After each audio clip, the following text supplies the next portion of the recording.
Magandang araw mga bata! Ako nga pala ang guro niyo sa araw na ito. Ako nga pala si Teacher Julia. So bago tayo magsimula sa ating tatalakayin, magdasal muna tayo. Tumayo ang lahat. Tayo ay umuko at ipikit ang ating mga mata. Sa ngalan ng Ama, ng Anak, ng Espiritu Santo. Amen. Panginoon naming Diyos, patibayin mo po ang aming kalooban sa bawat pagsubok na darating. Gabayan mo po kami sa aming mga kilos at desisyong gagawin sa araw na ito. Amen. Sa ngalan ng Ama, ng Anak, ng Espiritu Santo. Amen. Pwede na kayong maupo at mag-check muna ako ng inyong attendance. At kung kayo ay matatawag, itaas ang inyong kamay at magsabi ng present. Magaling! Walang absent at naka-uniforme kayong lahat. At dahil dyan, bigyan natin ng ating sarili ng 3 palakpak. 1, 2, 3. Okay, very good. So sa araw na ito ay mayroon tayong bagong tatalakayin na lesson. So handa na ba kayong makinig at matugtog kay Teacher Julia? Kung oo, itaas nyo ang inyong 2 kamay at mag-thumbs up. Okay, naka-thumbs up kayong lahat. So ready na makinig at matuto. Mayroon akong larawan na ipapakita sa inyo at ibabahagi nyo kung ano ang nasa larawan at kung ano nga ba ito.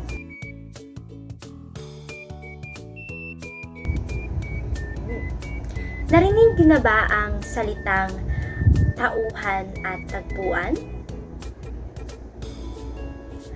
Para sa inyo, ano ang tauhan?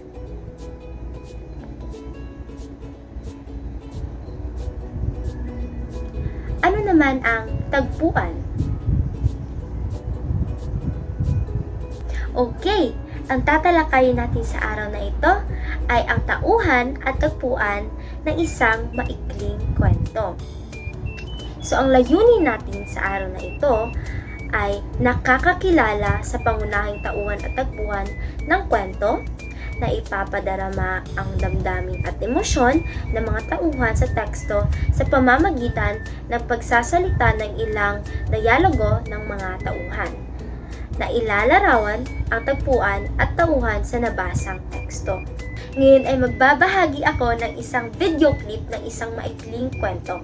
Kailangan nyo makinig ng mabuti kasi pagkatapos ng kwento ay magtatanong si teacher. So, ang mechanics ng ang pagtatanong at pagsasagot nyo mamaya ay kailangan ay mayroon kayong kapares. At kung gusto nyong sumagot, kailangan sabay kayo ng iyong kapares na magtaas ng kamay para kayo yung tawagin ni teacher. So, klaro ba? Kung klaro, mag 2 thumbs up nga. Okay.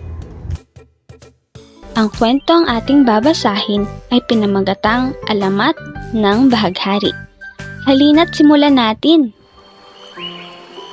Sa simula pa lamang, mayroon ng 7 kulay dito sa mundo. Sila ay sinapula, kahel, dilaw, luntian, bughaw, indigo, at lila. Inatasan sila ni Bathala na magbigay ng kulay dito sa mundo.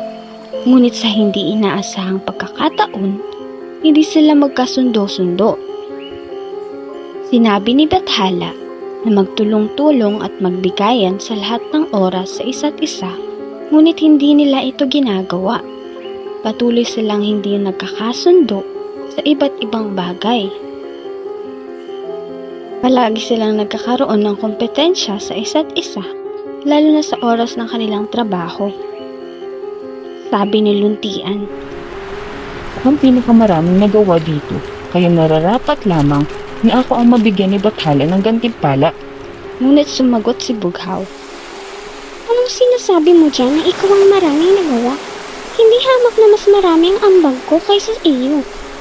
Tingnan mo na lamang ang karagatan at ang kalangitan, at iyong makikita ang aking pinaghirapan. Kung kaya, ako ang nararapat na mabigyan ng sinasabi mong gantimpala. ngunit hindi pa natapos ang alitan.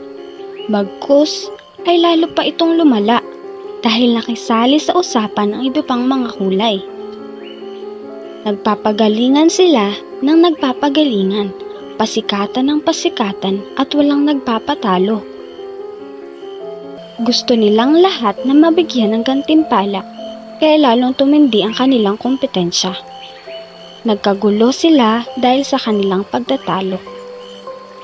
Narinig ni Bathala ang nangyayari, ang pagtatalo ng mga kulay. Dahil dito, nagalit si Bathala, pinurusahan sila nito. Dahil hindi kayo magkasundo, paparusahan ko kayo ng ayon sa aking kagustuhan.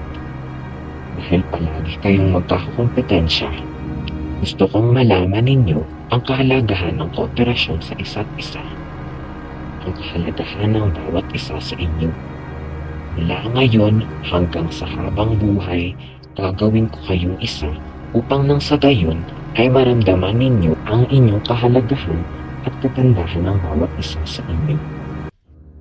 Kung kaya, pinagsama ni Bathala ang 7 kulay. Pinagdikit-dikit niya ang mga ito. At dahil sa sobrang naghalit si Bathala, kung kaya siya ay nahabag sa pag-iyak at nagtago ang mga kulay sa takot kay Bathala. Lumabas na lamang sila pagkatapos umiyak ni Bathala. Ngunit laking gulat nila nang sila'y lumabas ay dikit-dikit na sila. Hindi na nila mapaghiwalay ang kanilang mga sarili kahit anong pilit nila. At nalaman nila na mula sa 7, sila'y naging isa. Sa pangyayaring iyon, sinasabing si Bathala na kanilang hari ay nahabag. Kung kaya ngayon, ang habag na hari na pinagmulan ng mga ito ay sa paglaoy naging bahaghari. Ang 7 kulay ay tinawag na bahaghari.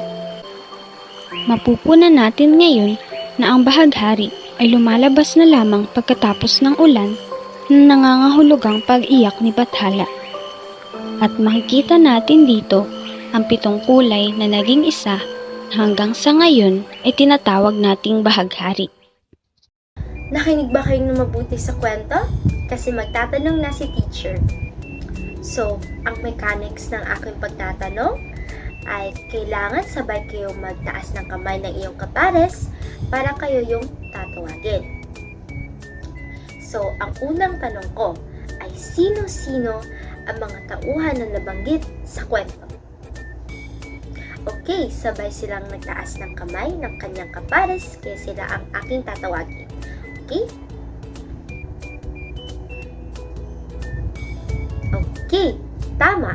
Ang mga tauhan sa kwento na nabanggit ay sila Pula, Kahel, Dilaw, Luntian, Bughaw, Indigo, Lila, at si Bathala.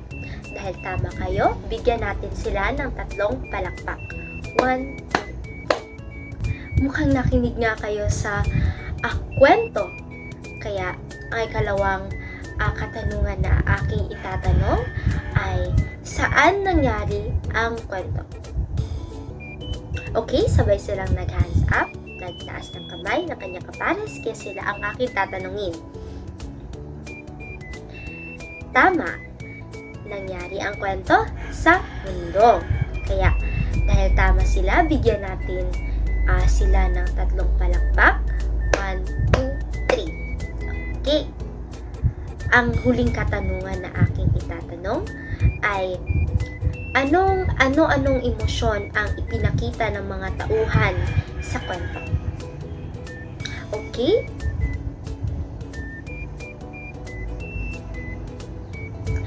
Tama. Isa sa mga emosyon na ipinakita ng tauhan sa kwento ay kalungkutan. Si Bathala ay nalungkot dahil sa pag-away-away ng mga kulay. Kaya siya ay umiyak. So, yun ay isa sa mga emosyon na ipinakita ng mga tauhan sa kwento. Very good.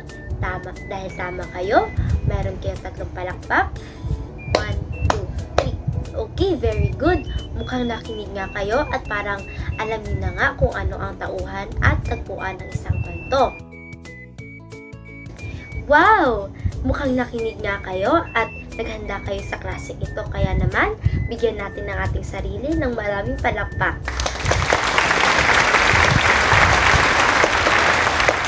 Okay, so ngayon ay tatalakayin natin kung ano nga ba ang tauhan at tagpuan.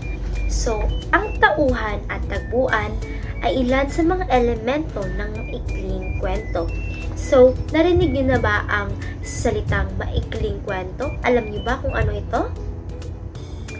Okay, so unahin natin talakayin ang tagpuan. So, ang tagpuan ay ang panahon at lugar kung saan nangyari ang kwento. So, maari ito ay nangyari sa panahon ng tag-ulan, tag-init, umaga, tanghali, gabi, sa lungsod o lalawigan, o sa bundok o ilog. So, halimbawa ng kwento kanina, na kung saan nangyari ang kwento ay sa mundo. Yun ay isang halimbawa ng tagpuan. Isa pang halimbawa ng tagpuan ay sa dagat Pasipiko. Isa yon sa halimbawa ng tagpuan. So ngayon ay talakayin naman natin kung ano ang tauhan. So ang tauhan naman ay ang karakter na nagbibigay buhay sa maikling kwento. So, ang kanyang karakter ay maaaring maging mabuti o masama. So, halimbawa ng tauhan ay si Tandang Sora, ang matulunging bata, at si Juan. Sasagutin natin ito kung sila nga ba ay tauhan o tagpuan. So, una, si Pagong. Si Pagong ba ay tauhan o isang tagpuan? Okay, si Pagong ay isang tauhan. Yun naman ay si Mariang Maganda. Si Mariang Maganda ba ay isang tauhan o tagpuan? Siya ay isang tauhan. Noong unang panahon, ito ba ay tagpuan o tauhan? Okay, ito ay isang tagpuan. Next ay si Tandang Sora. Si Tandang Sora ba ay isang tagpuan o tauhan? Okay, siya ay isang tauhan. Last, sa dagat Pasipiko, ito ba ay tauhan o tagpuan? Ito ay isang tagpuan. Wow! Mukhang magaling na nga kayo sa pag-identify kung ano nga ba ang tauhan at tagpuan. Babalikan naman natin ang inyong kasagutan kanina kung ano nga ba ang tauhan at tagpuan. So, ang sagot nyo kung ano nga ba ang tagpuan ay isang lugar. Tama kayo? Ang tagpuan ay isang lugar kung saan nangyari ang kwento. Ang tauhan naman, ang sinagot nyo ay tao or karakter. Tama kayo. Ang tauhan ay isang tao na isang karakter sa kwento. Palakpakan natin ang ating sarili kasi tama ang inyong mga sagot kanina.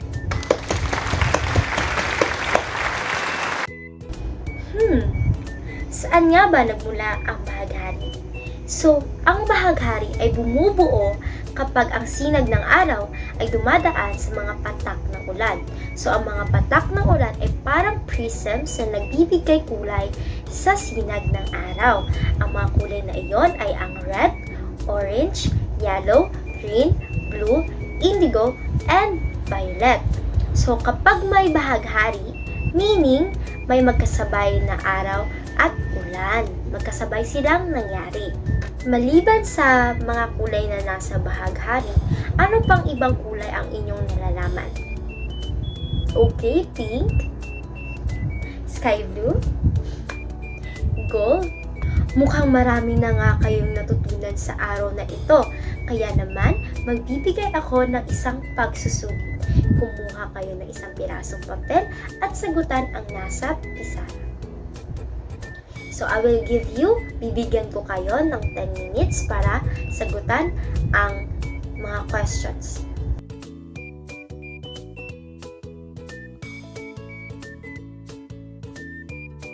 Tapos na ba kayong lahat? Kung tapos na, pwede na ipasa kay teacher ang inyong mga papel. So, babalikan natin ang ating layunin sa araw na ito. Tingnan natin kung nakuha niyo ba itong lahat.